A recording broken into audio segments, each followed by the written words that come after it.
అందరికీ ధన్యవాదాలు తెలుపుకుంటూ, నిన్న తిరువూరు నియోజకవర్గం సంబంధించి ఎన్నో సంవత్సరాలుగా ఎంతో ఘనంగా భక్తితో నెమలి వేణుగోపాల స్వామి గారి కళ్యాణం, ఆ మహోత్సవ కళ్యాణం అనేది ఎంతో గొప్పగా మన జిల్లాలో రాష్ట్ర వ్యాప్తంగా తెలిసే విధంగా మనం నిర్వహించుకోవడం జరుగుతుంది. విజయవాడ పార్లమెంటు ప్రజానికం బాధ అనుకోవాలో లేకపోతే మా కర్మ అనుకోవాలో, ఈ యొక్క విజయవాడ పార్లమెంట్కి కేసినేని చిన్ని లాంటి ఒక పార్లమెంట్ సభ్యుడు, ఎంతోమంది పార్లమెంట్ సభ్యులు ఈ యొక్క విజయవాడ నగరంలో పనిచేయడం జరిగింది. గొప్ప గొప్ప నాయకులు విజయవాడ గురించి, దాని డెవలప్మెంట్ గురించి ఢిల్లీ స్థాయిలో కూడా మాట్లాడి అభివృద్ధి కార్యక్రమాలు చేసిన ఎంతోమంది పార్లమెంట్ సభ్యులు ఉన్న ఈ యొక్క విజయవాడ పార్లమెంట్కి కేసినేని చిన్ని లాంటి ఒక పార్లమెంట్ సభ్యులు దొరకటం మా కర్మ అని చెప్పి ఈరోజు సందర్భంగా చెప్పుతున్నా. ఎంపీ అయిన తర్వాత నుంచి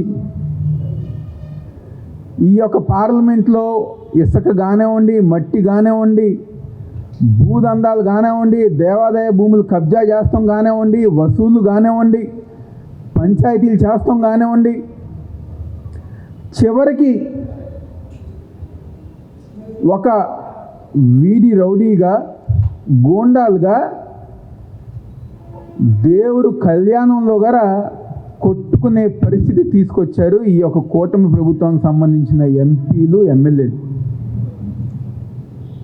కొంచెమన్నా సిగ్గుందా? ఈరోజు ఒక పార్లమెంట్ సభ్యుడిగా ఉండాల్సిన హోందాతనం మీకుందా? పట్టు వస్త్రాలు సమర్పించే దాంట్లో మీరు గొడవపడతారా? మీరు కొట్టుకుని గొడవపడి ఎంతో గొప్పగా మేము చెప్పుకునే వేణుగోపాల స్వామి యొక్క కళ్యాణాన్ని మీ యొక్క రాద్ధాంతంతో, మీ యొక్క గొడవతో ఆ పేరుని, ఆ గొప్పతనాన్ని గారి మీరు నాశనం చేసే పరిస్థితికి ఈరోజు ఈ కూటమి ప్రభుత్వంలో ఉన్న ఎంపీ, ఎమ్మెల్యేలు వచ్చారు.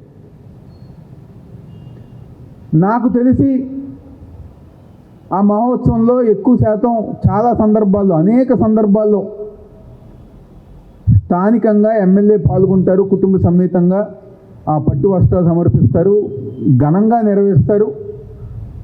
పక్క జిల్లాల నుంచి జనాలు వస్తారు, పక్క రాష్ట్రం నుంచి కూడా జనాలు వస్తారు, చూస్తారు, సంతోషంగా వెళ్తారు. కానీ నిన్న మీరు చేసిన పనికి ఎన్టీఆర్ జిల్లా పరువు పోయే విధంగా మీరు అందరి గారు ప్రవర్తించారు. ఎంపీగా ఏంటి బాధ్యత? ఆ విధంగా నువ్వు రౌడీయుధం చేస్తావా? ఆ విధంగా నువ్వు గోండాయుధం చేస్తావా? ఒక ఎస్సీ కాన్స్టిట్యున్సీలో ఒక ఎస్సీ ఎమ్మెల్యే ఉన్న చోట అతన్ని పనిచేయి, నువ్వు అతనికి అధికారులు ఏమైనా సహకరిస్తే సహకరించి నువ్వు, లేదా చివరికి ఇలాంటి దేవుడు కార్యక్రమాల్లో గల తలదూర్చి నువ్వు వెళ్ళి ఆ కార్యక్రమాన్ని గల ఇబ్బంది పెట్టే పరిస్థితికి ఈరోజు ఎంపీ దిగజారిపోయారని చెప్పి నా సందర్భంగా చెప్పుతున్నా. ఈరోజు ఈ ప్రభుత్వంలో ఉన్న చంద్రబాబు నాయుడు గారు కానివ్వండి, పవన్ కళ్యాణ్ గారు కానివ్వండి, వాళ్ళు సమాధానం చెప్పాలి. ఎందుకంటే హిందూ ధర్మాన్ని మేము కాపాడుతున్నాం, హిందూ ధర్మానికి మేము బ్రాండ్ అంబాసిడర్లం, సనాతన ధర్మం అని చెప్పుకునే ఈ ముఖ్యమంత్రి, ఉప ముఖ్యమంత్రి నిన్న జరిగిన సంఘటనకి ఏం సమాధానం చెప్తారు, వాళ్ళని ఏ విధంగా మీరు మందలిస్తారని చెప్పి ఈరోజు వైఎస్ఆర్ కాంగ్రెస్ పార్టీ తరఫున మేమందరం గారు డిమాండ్ చేస్తున్నాం. ఇదా మీరు ఇచ్చే గౌరవం? పూజలకు కానివ్వండి, కళ్యాణాలకు కానివ్వండి, ఈ రాష్ట్రంలో మీరు ఇచ్చే గౌరవం ఇదేనా అని చెప్పని ఈరోజు ముఖ్యమంత్రి గారిని ఉప ముఖ్యమంత్రి గారిని మేము అందరం గారు క్వశ్చన్ చేస్తున్నాం. గతంలో గారు ఇదే విధంగా దసరా మహోత్సవాలు జరిగితే అమ్మవారి పేరు ప్రపంచవ్యాప్తంగా దేశవ్యాప్తంగా ఉండాలని చెప్పని ప్రతి ఒక్క విజయవాడ పౌరులు కోరుకున్నారు. చివరికి అమ్మవారు దసరా పండగలో గారా ఏ విధంగా కలెక్షన్ చేద్దామని చెప్పని అమ్మవారి మహోత్సవాలకి పోటీగా విజయవాడ ఉత్సవాలని చెప్పని పెట్టి ఆ ఒక ఉత్సవాల పేరుతో దేవాదాయ భూములు కాజేద్దామని చెప్పని అది కుదరకుండా ఆగితే కోర్టు వారు ఆపితే మళ్ళీ అక్కడ ఏదో మేము పెడుతున్నామని చెప్పని ప్రతి ఒక్క వ్యాపార దగ్గర వసూలు కార్యక్రమం చేసిన నీచమైన ప్రభుత్వం ఈ కూటమి ప్రభుత్వం. ఈరోజు ఈ యొక్క పార్లమెంట్లో ఏ దేవుడికి సంబంధించిన కార్యక్రమం జరిగినా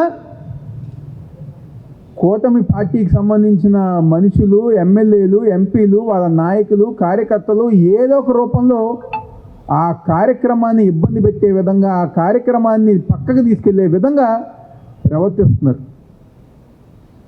ఇంకో పక్కేమో మేము హిందూ ధర్మం అంటారు, లేకపోతే ఆ పేరుతో మా వైఎస్ఆర్ కాంగ్రెస్ పార్టీని, మా జగన్మోహన్ రెడ్డి గారిని విమర్శిస్తారు. 5 సంవత్సరాలు మేము పరిపాలించాం, ఏ రోజైనా ఇలాంటి సంఘటన జరిగిందా? ఏ రోజైనా ఇలాంటి కార్యక్రమం జరిగిందా? ఏ కార్యక్రమం అయినా, ఏ మహోత్సవం అయినా, ఏ కళ్యాణం అయినా భక్తి శ్రద్ధలతో గత 5 సంవత్సరాలు జగన్మోహన్ రెడ్డి గారి యొక్క పరిపాలనలో మేము ఎంతో బాగా చేస్తాం జరిగింది. కానీ మీరు వచ్చిన ఈ యొక్క 2 సంవత్సరాల్లో దేవుడికి సంబంధించి ఏ కార్యక్రమం వచ్చినా, ఏ కళ్యాణం వచ్చినా, ఏ మహోత్సవం వచ్చినా ఉంటే తొక్కిసలాట, తోసుకోటాలు, మీ ఎంపీలు, మీ ఎమ్మెల్యేలు గొడవ పడతాలు, మనుషులు ప్రాణాలు పోటాలు, ప్రసాదంలో పురుగులు వస్తాయి, ఏగలు వస్తాయి, దోమలు వస్తాయి, అవన్నీ ఎవరిని చూపిస్తే వాళ్ళ మీద తప్పుడు కేసులు. ఈ తప్ప ఈ 2 సంవత్సరాల్లో మీ పాలనలో, మీ ప్రభుత్వంలో ఇంకా ఏమైనా జరిగినాయా అని చెప్పని ఈరోజు ఆ కూటమి ప్రభుత్వంలో ఉన్న చంద్రబాబు గారిని కానివ్వండి, పవన్ కళ్యాణ్ గారు మేము అందరిగా క్వశ్చన్ చేస్తాం. క్షమాపణ చెప్పాలి. నిన్న ఎవరైతే వేలాది మంది భక్తులు వచ్చారో వాళ్ళకి క్షమాపణ చెప్పాలి. ఎన్టీఆర్ ప్రజానికానికి గార ఈ ఎంపీ క్షమాపణ చెప్పాలని చెప్పని ఈరోజు వైఎస్ఆర్ కాంగ్రెస్ పార్టీ తరఫున మేము డిమాండ్ చేస్తాం. మీరందరూ గారు చూసే ఉంటారు, తిరుపతి లడ్డూ విషయంతో దేశవ్యాప్తంగా, ప్రపంచవ్యాప్తంగా చంద్రబాబు నాయుడు గారిది, పవన్ కళ్యాణ్ గారి పరువు పోయింది. మా మీద రుద్దాలనుకున్నారు, మా మీద ఆ నెపం వేయాలనుకున్నారు. కానీ సాక్షాత్తు వెంకటేశ్వర స్వామి పైనుంచి ఈ ప్రభుత్వంలో మీరు చేస్తాంది తప్పు అని చెప్పని వాళ్ళకి బుద్ధి వచ్చే విధంగా సిబిఐ రిపోర్ట్లో అవనివ్వండి, లేకపోతే అనేక రకాలుగా మీది తప్పు అని చెప్పని నిరూపించారు. మీరు చేసే పనులు కూడా అలాగే ఉంటున్నాయి. కళ్యాణాల్లో గొడవలు పడి, సరిగ్గా పరిపాలన చేతకాక, అధికారులు సరిగ్గా పనిచేసుకోనిక ఇలాంటి కార్యక్రమాలు మీరు చేస్తున్నారు. కాబట్టి మీకు ఆ పైనున్న దేవుడు, ఈ ప్రజానికమే మీకు బుద్ధి చెప్పే రోజులు దగ్గరలో ఉన్నాయని చెప్పని ఒక ఎస్సీ శాసనసభ్యుల్ని పని చేయనివ్వకుండా, గౌరవం ఇవ్వకుండా మీరు చేసే విధానం, సరే మీ ఎంపీ ఎమ్మెల్యేలు, మీ పార్టీలు మీరు ఏది కొట్టినా మాకు అనవసరం. కానీ తిరువూరు నియోజకవర్గంలో ప్రజానికం కానివ్వండి, లేకపోతే ప్రభుత్వం నడిపే విధానంలో కానివ్వండి, ఎటువంటి కార్యక్రమాలు జరగక ప్రజానికం ఇబ్బంది పడుతున్నారు. దీనిపైన వెంటనే పైన చంద్రబాబు నాయుడు, పవన్ కళ్యాణ్ చర్యలు తీసుకుని తిరువూరు నియోజకవర్గంలో ప్రజానికానికి మంచి చేయవలసిందిగా మేము కోరుకుంటూ, ఈరోజు ఎంపీ ఈ విధంగా ఒక గోండాలాగా, ఒక రౌడీలాగా వెళ్తుందంటే కారణం ఎవరు? వెనకమాల ఉన్న లోకేష్ కాదా? లోకేష్ ధైర్యం చూసుకుని ఒక గోండాలాగా, రౌడీలాగా ఈ విధమైన వసూలుకు కానివ్వండి, ఈ విధమైన కార్యక్రమాలు చేస్తున్నారు. మా డిమాండ్ ఒకటే, నిన్న జరిగిన సంఘటనకి ఎంపీ ఎమ్మెల్యే ఇద్దరు గారు క్షమాపణ చెప్పాలి, ప్రజానికానికి క్షమాపణ చెప్పాలి. అదేవిధంగా ఇలాంటి కార్యక్రమాలు మరలా జరగకుండా అధికారులు సరైన జాగ్రత్తలు తీసుకోవాలని చెప్తున్నారు. మేము డిమాండ్ చేస్తూ సెలవు తీసుకుంటాం.